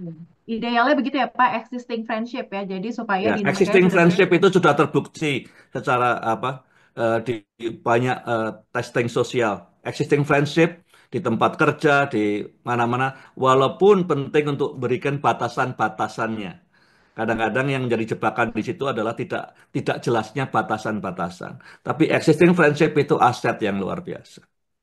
Baik, terima kasih banyak Pak Bambang. Nah ini pertanyaan terakhir buat Pak Handi, masih terkait Gen Z-nya nih ngomongin tentang kelompok nih Pak. Menurut Pak Hmm. Handi sendiri, kalau di generasi Z, terkhusus di era digital saat ini, kan kita nggak bisa ngomongin batasannya, kita nggak tahu gimana caranya supaya generasi Z tidak terlepas dari teknologi, tapi juga dapat menggunakan teknologi dengan ideal. Nah, strategi efektif efektif seperti apa yang dapat mengokohkan peran mentor bagi Gen Z Kristen di dalam menyeimbangkan influensi dari media sosial yang syarat dengan nilai-nilai dunia? Gimana, Pak? Ya, Strategi. Bapak sekalian ya, siapa yang pandai membentuk komunitas untuk Gen Z? Nah, kalau kita lihat ternyata dunia. Kalau Bapak sekalian bertanya sama ChatGPT, coba Bapak sekalian buka ChatGPT, kemudian bertanya, industri apa ya yang paling berhasil melibatkan anak-anak muda Gen Z untuk menjadi komunitas? Bapak sekalian kira-kira bisa bertanya dengan ChatGPT. Nanti keluarnya adalah nomor satu adalah teknologi, kan? Kemudian akan keluar lagi mengenai entertainment, kan? Akan keluar lagi yang namanya sosial media atau media. Terus kemudian keluar lagi yang namanya beberapa yang baik adalah misalnya health ya. Maka nggak mereka anak muda masih concern sama mereka komunitas mereka di fitness bersama dan hal yang lain. Tapi menarik juga ada komunitas namanya sustainability environment, kan, yang dulu memang generasi X tidak ada. Itu contoh-contoh industri yang pandai sekali membuat komunitas dan mereka lebih pandai dibandingkan gereja membentuk komunitas. Makanya waktu mereka, kan, share of life, share of time sudah direbut di luar gereja sampai kemudian gereja kesulitan membentuk komunitas buat mereka. Ini merupakan salah satu fakta. Nah, sekarang survei dari BRC kemarin juga menunjukkan, kan, Gen Z ini yang mungkin akan dipresentasikan besok. Dan Bapak sekalian, Ibu Pauli akan mempresentasikan satu statement yang mengatakan, kalau teman dekatnya dari sosial media yang berhubungan sama teknologi, ternyata tingkat spiritualitasnya lebih tidak baik atau lebih rendah dibanding kalau teman dekatnya, best friend-nya itu adalah orang-orang di gereja. Yang di gereja nomor satu, dan itu lebih tinggi dibandingkan kalau teman dekatnya dari Facebook, teman dekatnya dari Instagram, dan sebagainya. Itu menunjukkan apa? Memang di sosial media, konten-konten kita, konten-konten yang diakses oleh mereka cenderung lebih banyak negatifnya, kan? Maka saya termasuk setuju misalnya suatu hari MPK kita ingin mempelopori supaya pemerintah mungkin barangkali seperti Australia ada umur tertentu baru boleh mengakses sosial media teknologi karena konten-kontennya lebih banyak buruknya daripada positifnya misalnya, ya. Nah, apa yang bisa dilakukan gereja? Ya otomatis gereja merebut dengan teknologi, kan, komunitas berbasis teknologi karena Gen Z itu, kan, hidup kemudian berkembang bersama dengan teknologi. Isilah dengan konten-konten baik, kan, gereja semakin memperhatikan departemen divisi digitalnya dan mengisi mereka dengan konten-konten baik. Itu salah satu cara yang baik untuk memerangi. Karena sulit sekali kita mengatakan, hei dunia, jangan membuat konten-konten negatif untuk jemaat saya. Kan? Itulah kira-kira apa yang bisa lakukan dengan hikmat Tuhan. Kita bekerja keras, bekerja cerdas untuk mengisi konten-konten yang baik. Kita juga membuat komunitas, termasuk komunitas yang berbasis teknologi pula. Karena itulah menjadi kesukaan mereka dan teknologi adalah komunitas terbesar daripada Gen Z. Terima kasih, Alan. Baik, jadi jangan dimusuhin teknologinya, tapi dimanfaatkan untuk pelayanan juga ya, Ibu Bapak juga rekan-rekan. Baiklah, kalau gitu tadi itu pertanyaan-pertanyaan terakhir untuk Pak Bambang dan Pak Handi. Karena itu sekarang minta closing statement dari Pak Bambang, lalu closing statement dari Pak Handi berupa apa namanya kesimpulan ataupun ajakan bagi setiap kita nih. Silakan. Baik, terima kasih Ellen, Bapak Ibu semua. Tadi dikatakan Pak Handi, Gen Z ini kelompok generasi yang paling besar sekarang ya di dunia, di Indonesia. Dan apa namanya, data ini diberikan supaya ada change of behavior. Ya. Kalau data ini kita tahu tapi kita tidak berbuat apa-apa, maka kita akan lihat tren jalan terus. Dan mungkin 10 tahun lagi kita akan terkejut dengan apa yang terjadi dengan Gen Z. Jadi saya dorong kita untuk melihat ini dengan urgensi, data-data ini. Meresponinya dua hal tadi yang penting, mungkin tiga hal. Satu adalah setiap generasi tidak ada yang suka dibuat stereotype atau judgment. Jadi jangan sampai kita fall into that. Oh, Gen Z pasti begini, Gen Z pasti begitu. Strawberry lah, blueberry lah, atau yang lain-lain. Ya, good or bad, there's no stereotyping, no judgment. Nomor satu, nomor dua, ya faktor komunitas. Nah, komunitas ini tidak bisa kita bentuk kepada komunitas yang saling peduli. Tidak mungkin hanya di gereja cuma untuk Gen Z aja. Nah, terus yang lain-lain gimana? Kalau mereka tidak lihat contoh dari yang lain-lain di dalam gereja berkomunitas, saling peduli, terus kayak showcase saja Gen Z yang suatu komunitas kan tidak mungkin. Ya, jadi dibutuhkan overhaul daripada gereja untuk lihat church is ecclesia, ecclesia is community, komunitas yang saling peduli, bukan event. Ya, yang hadir setiap hari karena Gen Z adalah generasi yang on demand, yang tidak bisa cuman jawabannya nanti minggu depan aja ya jam 9 pagi atau jawabannya minggu depannya lagi hanya hari Minggu. Mereka butuh tiap hari ketemu dengan berinteraksi dengan spiritualitas. Dan yang terakhir yang saya ajak adalah mari sama-sama. Yang saya sih percaya bahwa pemberian yang terbaik yang kita ini Gen X, Gen Y bisa berikan kepada Gen Z adalah mentor-mentor yang baik, yang passionate, yang mendengarkan, yang competence, yang ingin berjalan bersama mereka untuk mereka bisa berhasil. Kita di Indonesia memasuki bonus demografis. Tapi kalau jumlahnya banyak tapi tidak produktif, ya, tidak bertumbuh rohaninya, maka Gen Z akan jadi liability. Bonus demografi akan jadi liability buat bangsa kita, bukan sumbangan. Tapi kalau gereja dan sekolah Kristen bisa menyumbangkan Gen Z yang punya mentor, rohaninya bertumbuh, produktif, maka itu mungkin menjadi sumbangan terbesar gereja untuk bangsa ini, yaitu pemimpin-pemimpin yang takut akan Tuhan, yang jujur, yang terus bertumbuh di tengah bangsa kita yang sedang membutuhkan mereka. Terima kasih. Baik, terima kasih. Silakan Pak Handi. Ya, Gen Z sudah pasti merupakan generasi yang sangat menentukan pertumbuhan gereja di masa mendatang. Jadi sudah pasti strategi dan sumber daya perlu dialokasikan untuk memahami dan kemudian kita harus melayani Gen Z ini. Harus proporsional mengingat mereka adalah kelompok yang terbesar dari keseluruhan generasi yang ada. Gen Z memiliki banyak kelebihan, Bapak sekalian. Hidup di era teknologi, mereka orang yang kreatif, ya, dan mereka orang-orang yang punya jiwa wira swasta yang tinggi misalnya. Tetapi kalau kita melihat secara umum, mereka adalah generasi yang tidak tangguh dan juga generasi yang relatif tidak loyal. Walaupun mereka adalah generasi yang memiliki kepedulian sosial yang cukup baik. Yang saya khawatirkan adalah Gen Z ini sudah pasti dimulai dengan mereka mudah pindah ke gereja. Tidak mengherankan banyak gereja mengeluh bahwa Gen Z-nya sudah berpindah gereja. Dan itu pun mungkin masih cukup baik. Karena mereka mendapatkan firman di gereja lain yang memperhatikan mereka. Tapi apa jadinya kalau suatu hari Gen Z meninggalkan gereja? Itu yang menjadi kekhawatiran kita besar. Kemarin saya mempresentasikan mengenai peta umat Kristen di Indonesia. Juga umat Kristen di Indonesia relatif masih bertumbuh jumlahnya. Tetapi untuk pertama kalinya 5 tahun terakhir persentasenya menurun.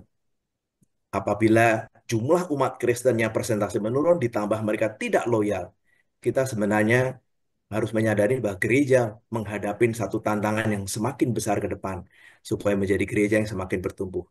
Mari kita evaluasi diri, kita alokasikan strategi dan sumber daya resources yang ada di gereja untuk lebih memperhatikan Gen Z. Kiranya hasil survei BRC ini sebagai pemicu, sebagai pemberi inspirasi untuk mendorong kita melayani lebih keras, melayani lebih sungguh-sungguh bagi kemuliaan Tuhan di gereja masing-masing. Terima kasih, Alan. Baik, terima kasih. Ini rangkuman sedikit bahwa dari Pak Bambang tadi, kalau kata anak Gen Z sekarang nih ya, we listen, we don't judge. Jadi jangan stereotyping, jangan labeling atau judgmental ya ke Gen Z.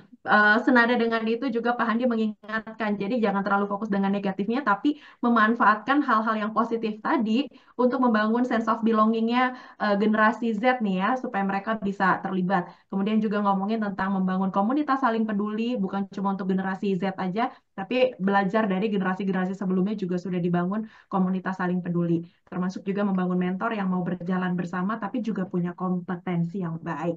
Baiklah, terima kasih Pak Handi, Pak Bambang, Ibu Bapak, mari kita berikan tepuk tangan untuk kedua narasumber kita, untuk waktunya, untuk wawasannya. Semoga apa yang sudah dibagikan itu dapat menjadi masukan yang baik, masukan yang membangun untuk setiap kita dalam pelayanan kita bersama.